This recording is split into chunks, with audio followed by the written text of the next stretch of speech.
عداوت مجھ سے کیوں اتنی، میں تو قرآن کا داعی ہوں، رسول اللہ کا وارث، صحابہ کا سپاہی ہوں، مجھے ہے کفر سے نفرت، میں تو حق کا فدائی ہوں، زمانے کے ہر ایک ظالم ہر جابر سے لڑتا ہوں، مجھے جو حکم ربی ہے وہی میں کام۔ السلام علیکم ورحمۃ اللہ وبرکاتہ۔ الحمدللہ رب العالمین، والصلاة والسلام علی سید الانبیاء والمرسلین وعلی آلہ واصحابہ اجمعین، اما بعد، فاعوذ باللہ من الشیطان الرجیم، بسم اللہ الرحمن الرحیم، تبارک الذی بیدہ الملک وہو علی کل شیء قدیر۔ آج ہم قرآن حکیم کے 29ویں پارے کی تفسیر کا سلسلہ آپ کے سامنے شروع کرنے جا رہے ہیں۔ 29ویں پارے کا آغاز ہوتا ہے سورۃ الملک سے۔ سورۃ الملک یہ قرآن حکیم کی 67 نمبر کی صورت ہے، اور یہ صورت مکی ہے۔ اس کے اندر ٹوٹل 30 آیتیں ہیں۔ اس صورت کریمہ کی مختلف فضیلتیں صحیح احادیث میں وارد ہیں۔ اس کی ایک فضیلت یہ ہے کہ اس کے پڑھنے والے کے لیے مغفرت کا پروانہ ملتا ہے، اس کے پڑھنے والے کو اس کی مغفرت ہوتی ہے۔ چنانچہ ابو داؤد کی 1400، ترمذی کی 2891 اور ابن ماجہ کی 3786 نمبر کی صحیح روایت ہے۔ اللہ کے رسول صلی اللہ علیہ وسلم فرماتے ہیں، سورۃ من القرآن 30 آیتاً، قرآن کی ایک صورت ہے جس کے اندر 30 آیتیں ہیں، تشفع لصاحبہا، اور یہ جو صورت ہے یہ پڑھنے والے کے لیے شفاعت کرتی ہے، حتی یغفر لہ، یہاں تک کہ اس کی مغفرت ہو جائے۔ اور وہ کون سی صورت ہے؟ تبارک الذی بیدہ الملک۔ اسی طریقے سے سنن نسائی الکبریٰ کی ایک روایت ہے جس کو علامہ البانی نے صحیح الترغیب والترہیب میں 1475 نمبر کے تحت اس کو صحیح قرار دیا ہے۔ عبداللہ بن مسعود رضی اللہ تعالیٰ عنہ کہتے ہیں، من قرأ تبارک الذی بیدہ الملک، جس نے تبارک الذی بیدہ الملک پڑھا، کل لیلۃ، ہر رات، یعنی روزانہ رات کو جو پابندی سے اس کی تلاوت کرتا ہے، منعہ اللہ بہا من عذاب القبر،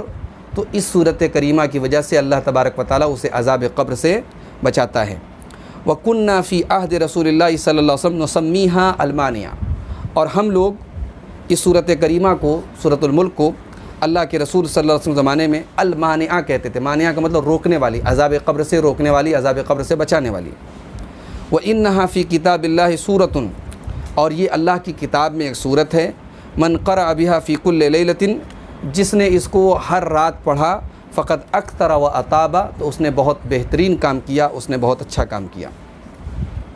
تو آئیے اس صورت کریمہ کو شروع کرتے ہیں۔ اعوذ باللہ من الشیطان الرجیم، بسم اللہ الرحمن الرحیم، تبارک الذی بیدہ الملک وہو علی کل شیء قدیر، بڑی برکت والی ہے وہ ذات جس کے ہاتھ میں بادشاہت ہے، یعنی کائنات کی ہر چیز کا مالک وہی ہے، وہو علی کل شیء قدیر، اور وہ ہر شے پر، ہر چیز پر قادر ہے۔ الذی خلق الموت والحیات، جس نے پیدا کیا موت کو اور زندگی کو۔ الذی خلق الموت والحیات لیبلوکم ایکم احسن عملا، جس نے موت کو اور زندگی کو پیدا کیا تاکہ تمہیں آزمائے کہ تم میں کون زیادہ بہتر عمل والا ہے۔ یہاں اللہ تبارک و تعالیٰ نے جو یہ بات کہی کہ موت کو پیدا کیا، اس سے معلوم ہوتا ہے کہ موت بھی جو ہے ایک اللہ تعالیٰ کی مخلوق ہے اور ایک وجودی چیز ہے۔ موت کا بھی اپنے آپ میں ایک وجود ہے، ایسا نہیں ہے کہ موت جو ہے یہ کسی چیز کے نہ ہونے کا نام ہے، بلکہ موت بھی اپنے آپ میں ایک موجود چیز ہے اور اللہ تعالیٰ کی ایک مخلوق ہے۔ تو اللہ تعالیٰ نے فرمایا کہ الذی خلق الموت والحیات، جس نے پیدا کیا موت کو اور زندگی کو تاکہ تمہیں آزمائے کہ تم میں کون زیادہ بہتر عمل کرتا ہے۔ محمد ابن عجلان کہتے ہیں اس آیت کی تفسیر میں، وَلَمْ يَقُلْ أَكْثَرَ عَمَلًا، اللہ تعالیٰ نے یہ نہیں کہا کہ کون زیادہ عمل کرتا ہے، اللہ تعالیٰ کے ہاں کوانٹیٹی کی نہیں کوالٹی کی اہمیت اور حیثیت ہے۔ اس کے بعد اللہ نے فرمایا وَهُوَ الْعَزِيزُ الْغَفُورُ، اور وہ طاقتور معاف کرنے والا ہے۔ الَّذِي خَلَقَ سَبْعَ سَمَاوَاتٍ طِبَاقًا، اسی نے 7 آسمان بنائے اوپر تلے، یعنی ان کی لیئرز بنائی، 7 الگ الگ آسمان بنائے۔ ما ترى فی خلق الرحمن من تفاوت، تم نہیں دیکھتے ہو رحمان کی تخلیق میں کسی بھی قسم کی بے ضابطگی، کسی بھی طریقے کی انکنسسٹنسی۔ اللہ تعالیٰ کی اس کائنات میں ایک قسم کا بیلنس ہے، ایک قسم کا توازن ہے، ایک قسم کا ڈسپلن ہے، ضابطہ ہے۔ کوئی اس اللہ تعالیٰ کی مخلوق میں بے ضابطگی اور ان کو کنسسٹنسی تم نہیں دیکھتے ہو۔ فرجع البصر هل ترى من فطور، تو تم اپنی نگاہوں کو پلٹا کے دیکھو، اپنی نگاہوں کو لوٹا کر کے دیکھو، هل ترى من فطور، کیا تم دیکھتے ہو کسی بھی قسم کا کوئی شگاف؟ یعنی اللہ تعالیٰ نے 7 آسمان بنائے، کیا ان 7 آسمان میں تمہیں کسی قسم کا جو ہے شگاف یا ہول یا بریک نظر آتا ہے؟ ثم ارجع البصر کرتین، پھر اپنی نگاہوں کو 2 مرتبہ لوٹاؤ، دوبارہ پھر اپنی نگاہوں کو لوٹاؤ۔ ینقلب الیک البصر خاسئا وهو حسیر، تو تمہاری آنکھیں تمہاری طرف لوٹ آئیں گی خاسئا، ذلیل ہو کر، وهو حسیر، اور تھکی ہوئی ہو کر۔ یعنی کبھی کبھی دنیا میں ایسا ہوتا ہے کہ ایک چیز کو ہم ایک بار دیکھتے ہیں تو صاف نظر نہیں آتا، دوسری بار دیکھتے ہیں تو وہ چیز صاف نظر آ جاتی ہے۔ لیکن اللہ تعالیٰ کی تخلیق میں کسی قسم کی کوئی کمی نہیں ہے، تم جتنی بار بھی چاہے نظروں کو ڈال کر کے دیکھو، تمہاری نظر تھک جائے گی، ذلیل ہو کر کے واپس آ جائے گی، مگر اللہ تعالیٰ کی تخلیق میں کہیں پر بھی کوئی بے ضابطگی نظر نہیں آئے گی۔ اس کے بعد اللہ تعالیٰ نے فرمایا کہ وَلَقَدْ زَيَّنَّا السَّمَاءَ الدُّنْيَا بِمَصَابِيحَ وَجَعَلْنَاهَا رُجُومًا لِلشَّيَاطِينِ، کہ ہم نے آسمان دنیا کو مزین کیا ہے ستاروں کے ذریعے، آسمان دنیا کو سجایا ہے، ڈیکوریٹ کیا ہے ستاروں کے ذریعے۔ وَجَعَلْنَاهَا رُجُومًا لِلشَّيَاطِينِ، اور ان ستاروں کو ہم نے بنایا ہے شیاطین کو مارنے کا ذریعہ۔ وَأَعْتَدْنَا لَهُمْ عَذَابَ السَّعِيرِ، اور ان شیاطین کے لیے ہم نے بھڑکتی ہوئی آگ کا عذاب تیار کر کے رکھا ہے۔ یہی بات اللہ تعالیٰ نے سورہ صافات کی آیت نمبر 6 سے 10 تک بھی فرمائی۔ اللہ نے فرمایا اِنَّا زَيَّنَّا السَّمَاءَ الدُّنْيَا بِزِينَةٍ الْكَوَاكِبِ، بے شک ہم نے آسمان دنیا کو ستاروں کی زینت سے مزین کیا ہے۔ وَحِفْظًا مِّن كُلِّ شَيْطَانٍ مَارِدٍ، اور ان ستاروں کو ہم نے ہر سرکش شیطان سے حفاظت کا ذریعہ بنایا ہے۔ لَا يَسَّمَّعُونَ إِلَى الْمَلَإِ الْأَعْلَى وَيُقْذَفُونَ مِن كُلِّ جانب، اور یہ شیاطین ملأ اعلیٰ کی طرف کان نہیں لگا سکتے، ملأ اعلیٰ کی باتوں کو نہیں سن سکتے۔ وَيُقْذَفُونَ مِن كُلِّ جانب، اور ان کو مارا جاتا ہے ہر طرف سے۔ دُحُورًا وَلَهُمْ عَذَابٌ وَاصِبٌ، اور ان کو بھگایا جاتا ہے اور ان کے لیے دائمی عذاب ہے۔ إِلَّا مَنْ خَطِفَ الْخَطْفَةَ فَأَتْبَعَهُ شِهَابٌ ثَاقِبٌ، سوائے اس کے کہ جو کوئی ایک بات اچک کر کے چلا جائے، جو ملأ اعلیٰ کی کوئی بات، فرشتوں کے درمیان ہونے والی کوئی بات اچک کے لے کے چلا جائے، فَأَتْبَعَهُ شِهَابٌ ثَاقِبٌ، تو اس کے پیچھے بھی ایک دہکتا ہوا ستارہ لگ جاتا ہے اور عام طور سے اس کا کام تمام کر دیتا ہے۔ حضرت قتادہ رحمۃ اللہ علیہ کہتے ہیں إِنَّمَا خُلِقَتْ هَذِهِ النُّجُومُ لِثَلَاثِ خِصَالٍ، ستارے 3 مقصد کے لیے پیدا کیے گئے ہیں۔ حافظ ابن کثیر رحمۃ اللہ علیہ نے تفسیر ابن کثیر میں ان کا ایک قول نقل کیا ہے کہ ستارے 3 مقصد کے تحت پیدا کیے گئے ہیں۔ خلقها اللہ زینۃ للسماء، پہلا مقصد کہ اللہ تعالیٰ نے ان ستاروں کو آسمان کی زینت بنایا ہے۔ ورجوما للشیاطین، اور دوسرا مقصد شیاطین کو مارنے کے لیے اللہ تعالیٰ نے بنایا ہے۔ اور تیسرا مقصد وعلامات یہتدی بہا، ستاروں کے ذریعے راستوں میں رہنمائی حاصل کی جاتی ہے، ستارے ایک علامت کے طور پہ کام دیتے ہیں۔ فمن تأول فیہا غیر ذالک، حضرت قتادہ کہتے ہیں کہ ستاروں کے بارے میں ان 3 چیزوں کے علاوہ کوئی اور اگر عقیدہ رکھتا ہے، کوئی اور مطلب ان کا لیتا ہے، فقد قال برأیہ، تو وہ اپنی رائے سے بات کرتا ہے، وَأَخْطَأَ حَظَّهُ وَأَضَاعَ نَصِيبَهُ، اور اس نے اپنے حصے میں غلطی کی اور اپنے حصے کو ضائع کر دیا، وَتَكَلَّفَ مَا لَا عِلْمَ لَهُ بِهِ، اور ایسی چیز کا تکلف اختیار کیا جس کا اس کو علم نہیں تھا۔ ظاہر ہے کہ عرب میں دور جاہلیت میں ستاروں کے ذریعے لوگ قسمت کا حال معلوم کرتے تھے، اور بارش ہوتی تھی اس کا سبب بھی ستاروں کو قرار دیتے تھے، تو ان تمام عقیدوں کی اسلام کے اندر نفی کر دی گئی۔ اب ستاروں کا صرف یہی 3 مقصد ہے، وہ آسمان دنیا کی زینت ہیں اور شیاطین کو مارنے کا ذریعہ ہیں، اور اسی طریقے سے راستوں میں رہنمائی کا کام دیتے ہیں۔ اس کے بعد اللہ تعالیٰ نے فرمایا سورہ ملک کے اندر، سورہ ملک کی آیت نمبر 6 سے 11 تک، وَلِلَّذِينَ كَفَرُوا بِرَبِّهِمْ عَذَابُ جَهَنَّمَ وَبِئْسَ الْمَصِيرُ، اور ان لوگوں کے لیے جنہوں نے اپنے رب کے ساتھ کفر کیا، جہنم کا عذاب ہے اور یہ بڑا ہی برا ٹھکانہ ہے۔ اذا القوا فیہا سمعوا لها شہیقا وہی تفور، اور جب وہ جہنم کے اندر ڈالے جائیں گے تو وہ جہنم کے اندر زور کی آواز سنیں گے۔ شہیق کے معنی ہوتے ہیں زور کی آواز، وہی تفور، اس حال میں کہ جہنم جوش مار رہی ہوگی۔ تکاد تمیز من الغیظ، اور قریب ہے کہ جہنم پھٹ پڑے غصے سے۔ کلما القی فیہا فوج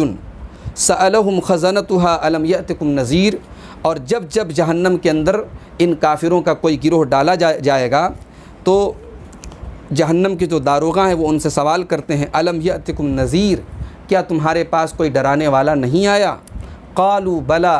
تو وہ لوگ کہتے ہیں کہ ہمارے پاس کیوں نہیں، قد جاءنا نذیر، ہمارے پاس ڈرانے والا آیا، فکذبنا، لیکن ہم نے جھٹلا دیا، وقلنا ما نزل اللہ من شیء، اور ہم نے کہا کہ اللہ تعالیٰ نے کسی چیز کو نازل نہیں کیا ہے، ان انتم الا فی ضلال کبیر،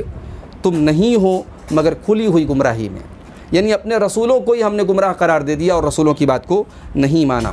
یہاں ایک بات یہ معلوم ہوئی کہ اللہ تبارک و تعالیٰ دنیا میں جب بھی عذاب بھیجتا ہے تو اپنی حجت کو قائم کرنے کے بعد اور رسولوں کو بھیجنے کے بعد ہی اپنا عذاب بھیجتا ہے۔ یہی بات اللہ تعالیٰ نے سورہ اسراء کی آیت نمبر 15 میں فرمائی کہ وما كنا معذبین حتی نبعث رسولا، کہ ہم عذاب نہیں بھیجتے ہیں جب تک کہ ہم رسولوں کو نہ بھیج دیں۔ اور یہی بات اللہ تعالیٰ نے سورہ زمر کی آیت نمبر 71 میں فرمائی، اللہ نے فرمایا حتی اذا جاؤہا فتحت ابوابہا، کہ یہاں تک کہ جب لوگ جہنم میں جائیں گے اور جہنم کے دروازے کھول دیے جائیں گے، وقال لهم خزنتها، اور جہنم کے داروغہ ان سے کہیں گے الم یأتکم رسل منکم، کیا تمہارے پاس تمہارے ہی اندر سے کچھ رسول نہیں آئے، یتلون علیکم آیات ربکم، جو تمہارے اوپر تمہارے رب کی آیتوں کی تلاوت کرتے تھے، وینذرونکم لقاء یومکم ھذا، اور آج کے دن کی ملاقات سے تم کو ڈراتے تھے، قالوا بلا، تو وہ کہیں گے بالکل کیوں نہیں، ولیکن حقت کلمۃ العذاب علی الکافرین، لیکن عذاب کی جو بات اللہ تعالیٰ کی تھی وہ کافروں کے اوپر پوری ہو گئی۔ تو جہنمیوں سے جب داروغے جہنم پوچھیں گے، جہنم کے داروغہ پوچھیں گے تو وہ کہیں گے کہ ہمارے پاس ڈرانے والا آیا مگر ہم نے ان کو جھٹلا دیا اور انہیں کو گمراہ قرار دے دیا۔ وقالوا لو كنا نسمع او نعقل ما كنا في اصحاب السعیر، اور جہنم میں جانے کے بعد یہ کیا کہیں گے کہ کاش کہ ہم سنتے ہوتے اور ہم سمجھتے ہوتے، اگر ہم سن رہے ہوتے یا سمجھ رہے ہوتے ما كنا في اصحاب السعیر، تو آج ہم اصحاب السعیر میں جہنمیوں میں نہ ہوتے، اس بھڑکتی ہوئی آگ میں نہ ڈالے جاتے۔ فاعترفوا بذنبهم فسحقا لاصحاب السعیر، تو وہ اپنے گناہوں کا اعتراف کریں گے، پس دفع ہو جائیں یہ جہنم والے، جہنم میں جن کو ڈالا جا رہا ہے ان کے لیے بربادی ہو، یہ دفع ہو جائیں، دور ہو جائیں۔ اس کے بعد اللہ تعالیٰ نے فرمایا کہ ان الذین یخشون ربهم بالغیب لهم مغفرۃ واجر کبیر، بے شک جو لوگ اپنے رب سے ڈرتے ہیں غائبانہ طور پر ان کے لیے مغفرت ہے اور بڑا اجر ہے۔ ظاہر ہے کہ ہم رب سے غائبانہ طور پہ ڈرنے کا مطلب یہ ہے کہ ہم ایسی جگہوں پر جہاں کوئی نہ دیکھ رہا ہو، لوگوں کی نظروں سے ہم غائب ہیں، لیکن ہمارے دل میں یہ احساس ہے کہ اللہ تبارک و تعالیٰ ہمیں دیکھ رہا ہے۔ اور ایک مطلب یہ بھی ہو سکتا ہے کہ ہم نے اللہ تعالیٰ کو نہیں دیکھا، وہ ہماری نظروں سے غائب ہے، لیکن پھر بھی ہم اس کے اوپر ایمان رکھتے ہیں اور اس سے ڈرتے ہیں۔ اور یہی بات اللہ تعالیٰ نے اور اللہ کے رسول صلی اللہ علیہ وسلم مختلف حدیث میں بیان فرمائی ہیں، چنانچہ صحیح بخاری کی 660 اور صحیح مسلم کی 1031 نمبر کی متفق علیہ روایت میں نبی کریم صلی اللہ علیہ وسلم ان 7 لوگوں کا تذکرہ کرتے ہیں جن کو قیامت کے دن اللہ تعالیٰ کے عرش کا سایہ ملے گا، تو اس میں ایک آدمی وہ بھی ہوگا وَرَجُلٌ دَعَتْهُ امْرَأَةٌ ذَاتُ مَنْصَبٍ وَجَمَالٍ فَقَالَ إِنِّي أَخَافُ اللَّهَ، کہ وہ انسان جس کو کوئی خوبصورت عورت اور کوئی حکومت والی عورت گناہ کی دعوت دے اور وہ یہ کہے کہ میں اللہ سے ڈرتا ہوں، اور اسی میں اس کا بھی ذکر ہے کہ وَرَجُلٌ تَصَدَّقَ بِصَدَقَةٍ فَأَخْفَاهَا، کہ وہ آدمی جو اللہ کی راہ میں صدقہ دے اور اس کو چھپا کر کے دے حَتَّى لَا تَعْلَمَ شِمَالُهُ مَا تُنْفِقُ يَمِينُهُ، اس کے بائیں ہاتھ کو بھی پتہ نہ چلے کہ اس کے داہنے ہاتھ نے کیا خرچ کیا۔ تو یہ ہے اللہ تعالیٰ سے غائبانہ طور پہ ڈرنا، کہ جب ہم لوگوں کی نظروں سے اوجھل ہیں تب بھی ہمیں اس بات کا احساس ہے کہ اللہ ہمیں دیکھ رہا ہے اور ہم اللہ تعالیٰ کو دیکھے بغیر اس سے ڈرتے ہیں۔ تو اللہ تعالیٰ نے فرمایا کہ جو لوگ اپنے رب سے غائبانہ طور پہ ڈرتے ہیں ان کے لیے مغفرت ہے اور بڑا اجر ہے۔ وَأَسِرُّوا قَوْلَكُمْ أَوِ اجْهَرُوا بِهِ، تم اپنی بات کو چھپاؤ یا اپنی بات کا اعلان کرو، إِنَّهُ عَلِيمٌ بِذَاتِ الصُّدُورِ، بے شک اللہ تعالیٰ سینوں کے اندر کی باتوں کو بھی جانتا ہے، دلوں کے اندر کی بات کو بھی جانتا ہے۔ أَلَا يَعْلَمُ مَنْ خَلَقَ وَهُوَ اللَّطِيفُ الْخَبِيرُ، سنو وہ جانتا ہے جو کچھ اس نے پیدا کیا، وَهُوَ اللَّطِيفُ الْخَبِيرُ، اور وہ باریک بین ہے، باریک چیزوں کو بھی دیکھنے والا ہے اور ہر چیز کی خبر رکھنے والا ہے۔ هُوَ الَّذِي جَعَلَ لَكُمُ الْأَرْضَ ذَلُولًا، اسی نے تمہارے لیے زمین کو بنایا، تمہارے لیے پست کر دیا زمین کو تمہارے فرما بردار بنا دیا، تمہارے چلنے کے لائق بنا دیا۔ فَامْشُوا فِي مَنَاكِبِهَا، تو تم زمین کے کناروں میں چلو، وَكُلُوا مِن رِزْقِهِ، اور اللہ کے رزق کو کھاؤ، وَإِلَيْهِ النُّشُورُ، اور اللہ ہی کی طرف قیامت کے دن اٹھ کر کے جانا ہے۔ یہاں اللہ تعالیٰ نے جو ایک بات یہ فرمائی کہ وَكُلُوا مِن رِزْقِهِ، زمین میں چلو اور اللہ کا رزق کھاؤ، اس سے معلوم یہ ہوا کہ اللہ تعالیٰ کے اوپر توکل اور بھروسہ کا یہ مطلب نہیں ہے کہ اللہ تعالیٰ کے اوپر توکل اور بھروسہ کا یہ مطلب نہیں ہے کہ آدمی اسباب سے غافل ہو جائے. اسباب کو اختیار کرنا، روزی روٹی کے لیے زمین میں دوڑنا، یہ توکل کے خلاف نہیں ہے، بلکہ یہ بھی توکل کا ایک حصہ ہے. یہی وجہ ہے کہ اللہ کے رسول صلی اللہ علیہ وسلم فرماتے ہیں، ترمذی کی 2344 نمبر کی حدیث ہے کہ لو انکم کنتم توکلون علی اللہ حق توکلہ، اگر تم اللہ تعالیٰ کی ذات پر ویسا بھروسہ کرو جیسا کرنا چاہیے، لرزقتم کما یرزق الطیر، تو تم کو ویسے روزی دی جائے گی جیسے پرندے کو روزی دی جاتی ہے. اس کے بعد اللہ تعالیٰ نے فرمایا کہ اَأَمِنْتُم مَّن فِي السَّمَاءِ أَن يَخْسِفَ بِكُمُ الْأَرْضَ فَإِذَا هِيَ تَمُورُ، کیا تم اس بات سے بے خوف ہو کہ آسمان والا، من فی السماء جو آسمان پر ہے، جو آسمان والا ہے، ان یخسف بکم الارض کہ وہ تمہیں زمین میں دھسا دے، فاذا ہی تمور اور زمین لرزنے لگے. ام امنتم من فی السماء ان یرسل علیکم حاصبا، یا تم اس بات سے بے خوف ہو کہ آسمان والا تم پر آسمان سے پتھر برسا دے، فستعلمون کیف نذیر، تو تم عنقریب جان لو کہ کیسا ہے میرا ڈرانا. وَلَقَدْ كَذَّبَ الَّذِينَ مِن قَبْلِهِمْ فَكَيْفَ كَانَ نَكِيرٌ، اور ان سے پہلے بھی لوگوں نے جھٹلایا ہے تو دیکھ لو کہ میرا عذاب کیسا تھا. اولم يروا الى الطير فوقهم صافات، کیا ان لوگوں نے ان پرندوں کو نہیں دیکھا جو ان کے اوپر آسمان میں ہوتے ہیں، پر کھولے ہوئے، صافات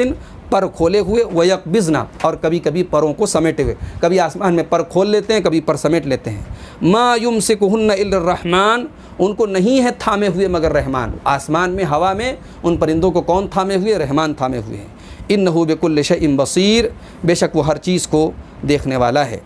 یہاں اللہ تعالیٰ نے جو بات بتائی کہ کیا تم اس بات سے بے خوف ہو کہ اللہ تعالیٰ آسمان پر تم پر اپنا عذاب نازل کرے، تو اس سے معلوم ہوا کہ اللہ تبارک و تعالیٰ کا یہ حلم ہے اور اس کا کرم ہے کہ وہ عذاب دے سکتا ہے، عذاب نازل کر سکتا ہے، پھر بھی وہ عذاب نہیں بھیجتا ہے. یہی بات اللہ تعالیٰ نے سورہ فاطر کی آیت نمبر 45 میں فرمائی کہ وَلَوْ يُؤَاخِذُ اللَّهُ النَّاسَ بِمَا كَسَبُوا، اگر اللہ تبارک و تعالیٰ لوگوں کے کرتوتوں پر ان کی پکڑ کرے، مَا تَرَكَ عَلَى ظَهْرِهَا مِن دَابَّةٍ، تو روئے زمین پر ایک بھی چوپایا باقی نہیں بچے گا. وَلَكِنْ يُؤَخِّرُهُمْ إِلَىٰ أَجَلٍ مُّسَمًّى، لیکن اللہ تعالیٰ اپنے بندوں کو ایک مقررہ وقت تک کے لیے ڈھیل دیتا ہے. فَإِذَا جَاءَ أَجَلُهُمْ، اور جب ان کا وقت آ جاتا ہے، فَإِنَّ اللَّهَ كَانَ بِعِبَادِهِ بَصِيرًا، تو بے شک اللہ تعالیٰ اپنے بندوں کو خوب دیکھنے والا ہے.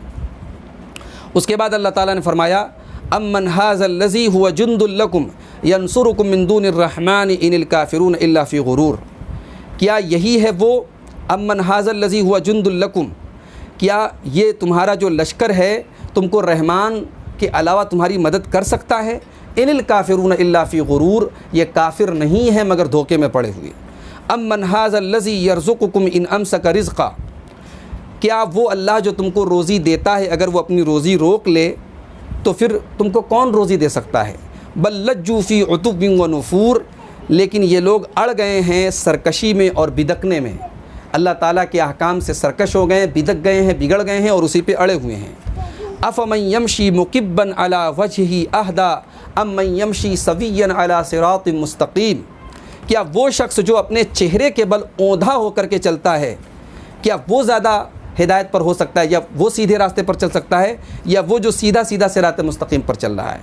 یہ مومن اور کافر کی مثال اللہ تعالیٰ نے دی کہ ایک جو ہے اوندھا ہو کر کے منہ کے بل چل رہا ہے اور دوسرا پیروں کے بل سیدھا چلتا ہے. تو بتاؤ کون منزل مقصود تک پہنچے گا؟ ظاہر ہے کہ جو چہرے کے بل اوندھا ہو کر کے چلے اسے تو راستہ نظر ہی نہیں آ رہا ہے، وہ تو گرے گا، پڑے گا، چوٹ کھائے گا. اور جو سیدھا سیدھا اپنے پیروں کے بل چل کے جا رہا ہے اور صراط مستقیم پہ چل رہا ہے، ہدایت وہی پائے گا. تو یہ اللہ تعالیٰ نے کافر اور مومن کی مثال دی ہے، اور آخرت میں بھی دونوں کا یہی حال ہوگا. اہل ایمان جو ہوں گے وہ پیروں کے بل چل کر کے جنت میں بڑی شان کے ساتھ داخل ہوں گے، اور جو کفار ہوں گے وہ چہرے کے بل گھسیٹ کر کے جہنم میں ڈالے جائیں گے.